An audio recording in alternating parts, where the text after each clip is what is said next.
பர்மாவில் முஸ்லீம்கள் பச்சை குழந்தை உயிரோடு போட்டு அறுக்கான். இந்த சினிமாலெல்லாம் முஸ்லீம் அறுக்கிற மாதிரி காமிக்கானோ.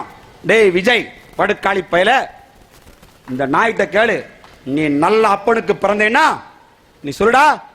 அத்வானி பாபர் மசூதி இடித்தான், அத்வானி அவனை பிடிக்கிறதுக்கு சுப்ரீம் கோர்ட் ஸ்பெஷல் டீம் போட சொன்னான். அதுல நீ போலீஸ் ஆபீசரா வந்து நீ நல்லா படுக்க பிறகு அத்வானி சுற்றுலா மாதிரி சீன் எடுறா. பண்டார பயல எடுறா பாப்பனி, தேச ஒற்றுமையை காப்பாற்றா.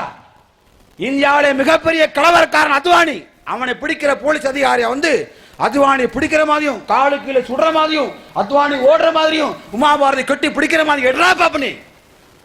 விஜய் நாய சினிமால படம் காட்டிட்டு போலீஸ் பாதுகாப்பு ஐயா காப்பாத்துங்க.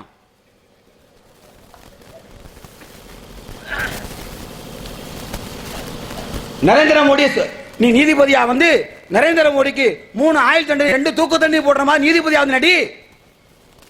குஜராத் கலவரத்தை விசாரிக்கிற அதிகாரியா நீ வா, நீதித்துறை அதிகாரியா வா, சுப்ரீம் கோர்ட் நடி, சுப்ரீம் கோர்ட் ஜட்ஜ் ஆகிக்கோ. அதுல நானே வேணா வக்கீலா நடிக்கேன், பரவாயில்ல. என்னை அமைப்பு விட்டு தூக்கிட்டாலும் பரவாயில்லப்பா, தூக்கிட்டாலும் பரவாயில்ல, நானே வக்கீலா நடிக்கேன் கூட வந்து. அதுல நரேந்திர மோடியை வந்து கடைசியில் நீ தீர்ப்பு சொல்லுத, நான் வாதாட நீ தீர்ப்பு சொல்லுத. நரேந்திர மோடிக்கு வந்து 3 ஆயுள் தண்டனை 2 தூக்கு தண்டனை தீர்ப்பு சொல்ற. மௌன உன் கட்சியில் நாளைக்கு நான் சேர்ந்துருப்பா. வாடா விஜய், உன் அமைப்புல நாளைக்கு நான் வந்து சேர்றேன். விஜய் நாசமா போற நாய் கட்சியில் சேர்றேன்டா, வாடா. நீ வரமாட்டேன். நல்லா துட்டையை வாங்கிட்டு நடிகை நல்லா தடவிக்கிட்டு ஏசி ரூம்ல படுத்துக்கிட்டு வாயை அறுக்கிற மாதிரி படம். பண்டார பயல நாற்றம் பிடித்த நடிகன், விபச்சாரத்தை பெருக்கின்ற அயோக்கியன், பச்சிலம் பெண்களை சின்ன சின்ன குழந்தைய பசங்களை பிள்ளை வயசுல எல்லாம் காதல் காதல் காதல் இழுத்த காசை மக்கால போட்டு தைடானி.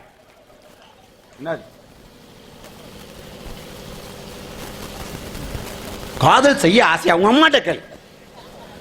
சின்ன பிள்ளை உள்ளத்தெல்லாம் காதல் காதல் கரும ஊக்கி வட மாநிலத்தில் கலவரம். எவன் எவ்வளவு கூட்டிட்டு ஓடிதான் சமுதாயம் வெட்டிட்டு சாவதான நாட்டம் முத்த நடிக பயில்வா. காதலில் விழுந்தேன், காதலில் செத்தேன், காதலை நக்கினேன், காதலை விழுந்தேன், காதல் காதல் காதல் மொத்தம் அம்மா எல்லா படத்திலும் காதல். பரதேசி பயில்க. இந்த பயில ஃபுல்லா நோட்ல தூக்கிட்டு அம்மா அம்மா நலை நடக்காளியா. சமூகத்தை வழிகெடுத்த சீரழித்த கேடு கட்டவன் ஒரு முஸ்லிம் சமூகம். யாரா அந்த சமூகம்? லா இலாஹ இல்லல்லாஹ் கொள்கை எந்த துலுக்கட்சிக்காச்சும் லவ் பண்ண இஸ்லாம் அனுமதிச்சிருக்கா? எந்த துலுக்கனுக்கு அனுமதிச்சிருக்கா? இஸ்லாம் தடுக்குது. மூமினான பெண்ணுக்கு மூமினான ஆண் தான் தகும், மூமினான ஆணுக்கு மூமினான பெண் தான் தகும், இறை விசுவாசிக்கு இறை விசுவாசி தான் தகும், இணை வைப்பவனுக்கு இணை வைப்பவனும், இணை வைப்பவனுக்கு இணை வைப்பவனும், விபச்சாரனுக்கு விபச்சாரியும், விபச்சாரிக்கு விபச்சாரம் தான் தகும் என்று இஸ்லாம் சொல்லுச்சு. காதல் என்ற பேராலே காமம் கர்மத்தை எல்லாம் இஸ்லாம் அடித்து உடைத்திருக்கிறது கிடையாது. அதனால என்னடா இப்ப பார்த்தான் இந்த சினிமாக்கார பயிலுக்கு அடுத்த வக்கர புத்தி கதாநாயகியை ஃபுல்லா பரதா போட்டு கூட்டு வரான். இப்போ முஸ்லீம் பிள்ளை லவ் பண்ண எப்படி? அதுல ஒரு விபச்சாரி நடிகை தேவடியா அவன் நடிக்கும் போது அவன் வந்து சுஜித இருக்கானா அந்த காதல ஞாபகத்துக்கு அந்த தேவடியாளுக்கு வரும்டா. நான் கெட்டவாத பேச தப்பா நினைக்காதீங்க, தப்பா நினைக்க கெட்டவாத பேசல. தேவடியா என்பது அழகான தேவர் அடியார், சுத்த தமிழர். கேடு கட்டவளுக்கு அவன் சுஜிதில் தொழும்போது இருக்கானா, தொழும்போது காதன் அப்படியே பாடிக்கிட்டே வரானா. வருவாண்டி மலக்குள் மௌத்து வரும், மலக்குள் மௌத்து வரும். அப்போ என்ன தெரியுமா?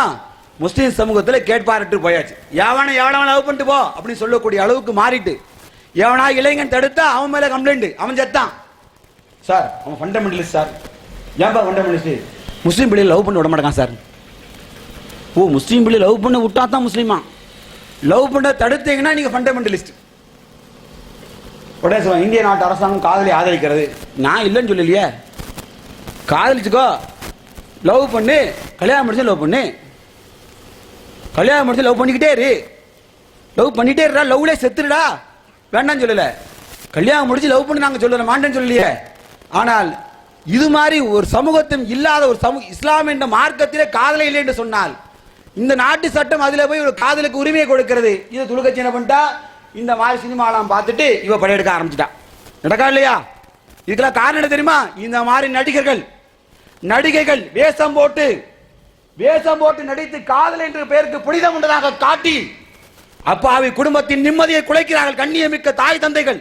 அது முஸ்லீமா இருக்கட்டும், முஸ்லீம் அல்லாதவனா யாரா இருக்கட்டும், காதல் என்ற பெயராலே வக்கர புத்தியை குழந்தைகள் உள்ளத்தில் ஏற்படுத்தி குடும்பத்தின் மானம் மரியாதை எல்லாம் துளைக்க வைத்து விட்டு ஓடி போகின்ற கேடுகட்ட கலாச்சாரத்தை சினிமாக்காரன் உருவாக்குகிறான். அவனை தடுப்பதற்கு சமூகத்தில் எவனுக்கு தைரியம் இல்லை, நாட்டு சட்டமும் தைரியம் இல்லை. முஸ்லீம்களை மட்டும் வக்கர புத்தியா காட்டினா சந்தோஷம். துடுக்கணை சுடும்போது துடுக்கணை கொல்டா கொல்டாங்க வாங்கலாம் தியேட்டர்ல சொல்றான். மல்லாத சகோதரே சொல்றாங்க, இல்ல மாமா இல்ல அதெல்லாம் எங்களுக்கே உடன்பாடு கிடையாது, எல்லாம் தேவையில்லாத வேலை, எவ்வளவு காட்சிகள் அமைக்கலாம், இப்படிலாம் பண்றானுங்க என்று சொல்லக்கூடிய அளவுக்கு வக்கிரமான நிலை.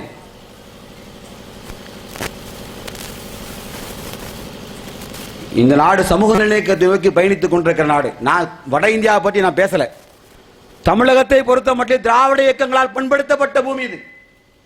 தந்தை பெரியார், பேரறிஞர் அண்ணா, கலைஞராக இருக்கட்டும், யாராக இருக்கட்டும், திராவிடர்களால் பண்படுத்தப்பட்டு எல்லோரும் ஒரு தாய் மக்கள் என்று ஆரிய சிந்தனைக்கு மாற்றான சிந்தனை உருவாக்கப்பட்ட திராவிட பூமி தமிழகம்.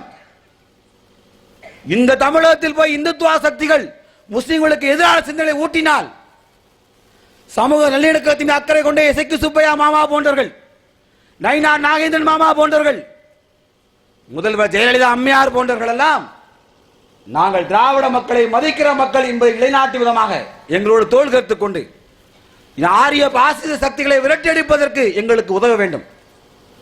இந்த நாட்டிலே நிச்சயமாக இனத்தால் பாகுபாடு உண்டு என்பது அடையாளம் தான். இந்த நாட்டு அரசியல் சாசன சட்டமே சிறுபான்மை மக்களுக்கு தனி பாதுகாப்பை வழங்க சொல்கிறது.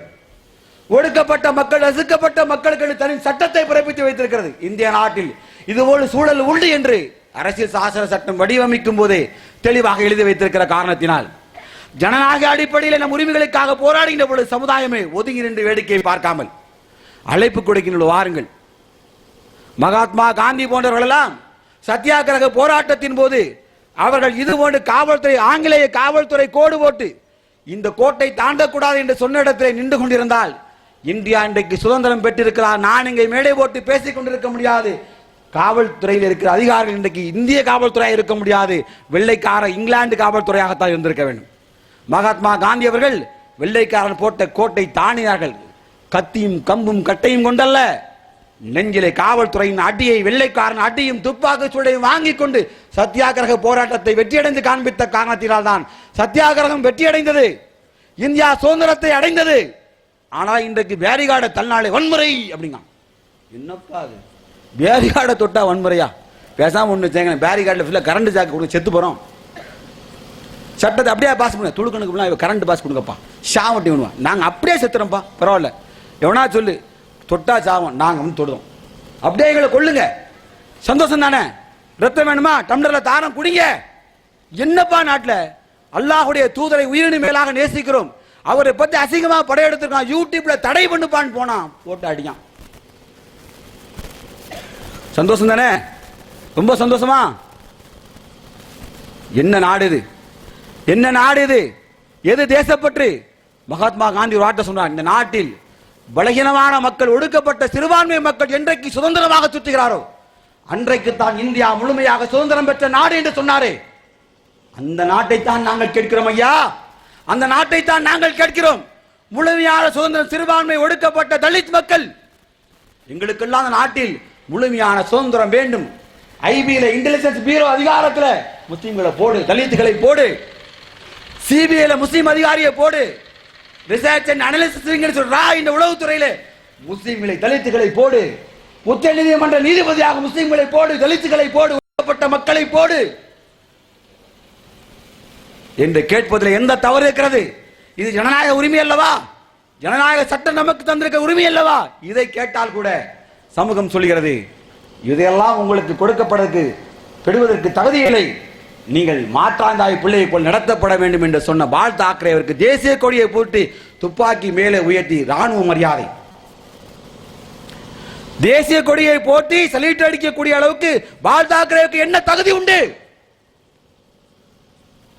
பீகார் மாநிலத்துக்காரன், ஏழை எளிவன், வறுமை மாநிலம், சொந்த மாநிலத்திலே வேலை இல்லாமல் மகாராஷ்டிராவில் போய் ரயில்வே துறையிலே தேர்வு எழுத சென்ற பொழுது ரயில் நிலையத்துக்குள்ளே தேர்வு எழுத சென்றவர்களை துரத்தி துரத்தி வெறி பிடித்த மாதிரி சிவசேனை அமைப்பினர் நவநிர்மன் சேர்மா போன்ற அமைப்பில் குறைத்து துரத்தி அடித்தார்களே, அந்த பீகார்கார யார் முஸ்லீமா? பீகார்கார முஸ்லீமா? ஐயோ பாவம் ஐயா. இந்தியா இந்தியா யாதும் ஊரே யாவரும் கை, உலகத்துக்கே சுதந்திரம் கேட்கான். இந்தியாவுக்குள்ளே ஒரு மாநிலத்துக்காரன் போனால் அவனை அடித்து துரத்துகிற, தேசிய ஒருமைப்பாட்டை சிதைக்கிற, நாசம் செய்கிற ஒரு இன துரோகி, தேச துரோகி அவன். அவனுக்கு தேசிய கொடியை போற்றி மதிப்பு கொடுத்து அவனுக்கு மேலே துப்பாக்கி குண்டுகள் முழங்க அவனுக்கு மரியாதை செலுத்துகிறான். இந்த நாட்டில் தேச கொடியை அவமதித்தது யார் தெரியுமா? அவளும் இந்துத்துவ சக்திகள் மட்டுமே. உமா பாரதி தன்னுடைய கரசேவை கூட்டத்தோடு ரயிலே பயணிக்கின்ற பொழுது உமா பாரதியுடைய கரசேவர்கள் இந்திய நாட்டு தேசிய கொடியை கீழே விரித்து அது மேலே சீட்டாட்டம் நடத்தினார்கள். தொலைக்காட்சி எடுத்து போட்டான், தொலைக்காட்சி எடுத்து காண்பிச்சான். தேசிய கொடியை அவமானப்படுத்தினார்கள். இந்த பால் தாக்கரே தேசத்தின் ஒருமைப்பாட்டை சிதைத்தவன். இந்திய நாட்டில் குடிமகனை, பீகார்காரனை, தமிழனை 1960களிலே தமிழர்களை சூறையாடி தமிழன் மும்பைக்குள்ளே வரவிடாமல் தடுத்தவன். அதற்காக உருவாக்கப்பட்ட இயக்கம் தானே சிவசேனா. அவனுக்கு குண்டு முழக்கும் தேசிய கொடி யாருக்கு? இன்னும் ஆயிரக்கணக்கான உயிர்கள் போவதற்கு காரணமாக இருந்த அத்வானியும் நாளைக்கு ஒரு நாள் சாவான். அவனுக்கும் தேசிய கொடியை வைக்க எம்பி என்ற பெயராலே அவனுக்கும் தேசிய கொடிகள் வைப்பீர்கள். ஆனால் அந்த தேசிய கொடி வைப்பதிலே இந்திய நாட்டு அனைத்து குடிமகனுக்கும் உடன்பாடு இருக்கிறதா என்பதை நீங்கள் கருத்தில் எடுக்க வேண்டும். சமூக ஆர்வலர்கள் விரும்பவில்லை. முஸ்லிம் அல்லாத பெரும்பான்மை மக்கள் அதை வெறுத்திருக்கிறார்கள். தேசிய கொடியை அவமானப்படுத்துகிறார்கள். இந்த பாப்புலர் ஃப்ரண்ட் ஆஃப் இந்தியாக்காரன் வந்து சுதந்திர அணிவகுப்பு பெறன்னு சொல்லி அவன் கொடியை தூக்கிட்டு வந்தான், தடை செஞ்சான். ஏன்பா தடை கேட்டான்? தேசிய கொடியை நீ யூஸ் பண்ணக்கூடாது. ஏன் புரியுதா? அத்வானிகள் தேசிய கொடியை பயன்படுத்தலாம், சீட்டாட பயன்படுத்தலாம், பால் தாக்கரே பாடி மீது தேசிய கொடியை போடலாம். ஆனால் ஒரு முஸ்லிம் சுதந்திர தினத்தை அணிவகுத்து கொண்டாடினால் சுதந்திர கொடியை தூக்கியதற்காகவே அதை தடை செய்கிற மோசமான சூழல் இந்தியாவில் உருவாகி இருக்கிறதா இல்லையா? எங்கள் உரிமையை தான்ப்பா கேட்கிறோம். இந்த சுதந்திர கொடியை ஏற்றுவதற்கு அத்வானி உதவவில்லை, அத்வானி தியாகம் செய்யவில்லை. இன்றைக்கு யூபியிலே கூனி மஸ்ஜித் என்று சொல்லக்கூடிய ரத்தம் சிந்த ரத்தக்கரை படிந்த பள்ளிவாசல் இருக்கிறது. அந்த பள்ளிவாசல் இன்றைக்கும் அடையாளம் சொல்கிறது. தொல்பொருள் ஆராய்ச்சி கையிலே கொடுக்கப்பட்டிருக்கிறது. அந்த பள்ளிவாசலே ஒரு நாள் சுதந்திர போராட்டம் நடந்து கொண்டிருந்த வெள்ளிக்கிழமை தொழுகையின் போது பள்ளிவாசல் மேடையின் மீது நின்று கொண்டு இமாம் உரையாற்றினார். அந்த உரையிலே வெள்ளைக்காரனுக்கு எதிராக போராடி ஜிகாத் செய்ய வேண்டும் என்று சொன்னார். இதை ஒரு பூணூல் குடுமி போட்ட அந்தணன் வெள்ளைக்காரனத்திலே காண்பித்து கொடுத்தான். வெள்ளைக்காரன் படை வந்தது. தொழுகையிலே குனிந்து சுஜூது செய்து கொண்டிருந்த எங்கள் தோழர்களை, எங்கள் சகோதரர்களை தொழுது கொண்டிருந்த போதே துப்பாக்கி ரவைகளுக்கு பலியாக்கினான். துப்பாக்கி குண்டுகள் துளைத்து சதைகளும் ரத்தமுமாக சோற்றிலே கரைபடிந்தது. பள்ளிவாசலுடைய மெம்பர்களை இன்று சுதந்திர போராட்டத்திற்காக குரல் கொடுத்ததற்காக உயிர் துறந்தார்களே, அந்த இரத்தக்கரை படிந்துதான் அந்த பள்ளிவாசல் பேரு இரத்தக்கரை படிந்த கூனி மஸ்ஜித் என்று பட்டத்தோடு இன்றைக்கும் சுதந்திர போராட்டத்தின் அடையாளமாக இருக்கிறது. எங்கள் சமூகம் சுதந்திர கொடி வகுப்பை அணிவகுப்பை சேர்க்க மறுத்தால் அதை ஏற்றுக்கொள்ள மறுக்கிறீர்கள். எங்களுக்கும் இந்த நாட்டில் சுதந்திர தினத்தை கொண்டாடுவதற்கு அனுமதி வேண்டும், உரிமை வேண்டும். சொந்த நாட்டில் நாங்கள் உண்மையான குடிமக்களாக வாழ்வதற்கு உரிமை வேண்டும்.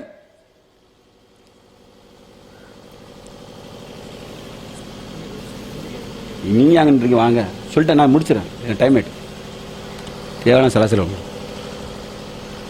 சொந்த நாட்டிலே நாம் முழு உரிமையோடு வாழ்வதற்கு உரிமை வேண்டும். நாம் இந்திய நாட்டு குடிமக்களாக மதிக்கப்பட வேண்டும். அப்படி மதிக்கப்படவில்லை என்று சொன்னால் ஜனநாயகம் தருகின்ற உரிமையை பயன்படுத்தி அது ஜனநாயகத்தின் உச்சக்கட்ட வரைக்கும் சென்று போராட்ட வடிவில் உரிமையை பெற வேண்டும். அதுதான் இந்த சமூகத்தின் எழுச்சி. இந்தியா போன்ற நாட்டில் சிறுபான்மை சமூகத்துக்கு சட்டம் தான் பாதுகாப்பு. ஆகவே சட்டம் எங்களுக்கு முழு பாதுகாப்பு தர வேண்டும். சட்டம் எங்களுக்கு முழு உரிமைகளை வழங்க வேண்டும். அதை அதிகாரம் துஷ்பிரயோகம் செய்கிற அதிகாரம் அதை தர மறுத்தால் protest is a right என்று சட்டம் சொல்கிறது. அந்த சட்டத்தை உரிமையாக வைத்து அடிப்படையாக வைத்து உரிமைகளை வெல்வதற்காக ஜனநாயகத்தின் கடைசி எல்லை வரைக்கும் சென்று போராடுவோம். மனிதநேய மக்கள் முன்னேற்ற கழகம் இந்த உலகத்திற்குமாக மட்டும் பாடுபடுகின்ற இயக்கம் அல்ல. மறுமைக்காகவும் சேர்ந்து பாடுகொண்ட இயக்கம். ஆகவேதான் அல்லாஹ்வுடைய பள்ளிவாசல் சொத்தை, பேட்டை நவாப் பாலாஜா பள்ளிவாசல் சொத்தை மீட்க மே 9, 2010 கரசேவை நடத்தினோம். அவருடைய மகத்தான வெற்றியாக நான் ஒரு அறிவிப்பை செய்து கொண்டு உரையை நிறைவு செய்கிறேன். அடுத்த கட்ட போராட்ட அழைப்பை விடுத்தவனாக என் உரையை நிறைவு செய்வேன். அதற்கும் தயாராகிக் கொள்ளுங்கள். மீண்டும் ஒரு லத்தேடி கிடைத்தால் வாங்க வருவீர்களா? அல்லாஹ்வுக்காக. துப்பாக்கி சூடு நடந்தால் வாங்க வருவீர்களா? அடுத்த முறை வழக்கை கூட அமைப்பு ஏற்காது. தனி மனிதன் அல்லாஹ்வுக்காக என்று சொன்னால் தனி மனிதனை வழக்கை நடத்த தயாராக இருப்பீர்களா?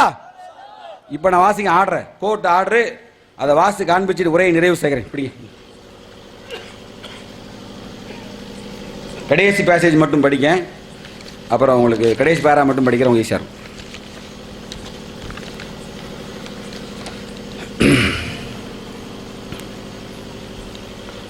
The Chief Executive Officer, Tamil Nadu Waqf Board, is hereby satisfied that the property, as admitted by Thiru Stalin Pandian and Thiru S. Muthukumar, is a Waqf property and they have encroached upon the said property and that they have not got any valid and lawful record or document to prove that they are not encroachers. Therefore, under Section 54, Article 3, the Waqf Act 1995, Thiru Stalin Pandian and Thiru Muthukumar are hereby directed to remove the encroachment, to remove the encroachment and deliver vacant possession of the land in town survey number 943, measuring 40,304 square feet, situated in Patti, Tirunelveli Taluk and district belonging to the Nawab Walaja Pallivasal.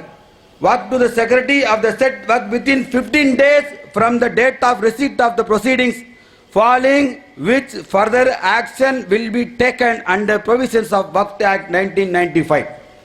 15 இந்த கடிதம் கிடைத்து 15 நாட்களுக்குள்ளாக இன்ஷா அல்லாஹ் நேத்துல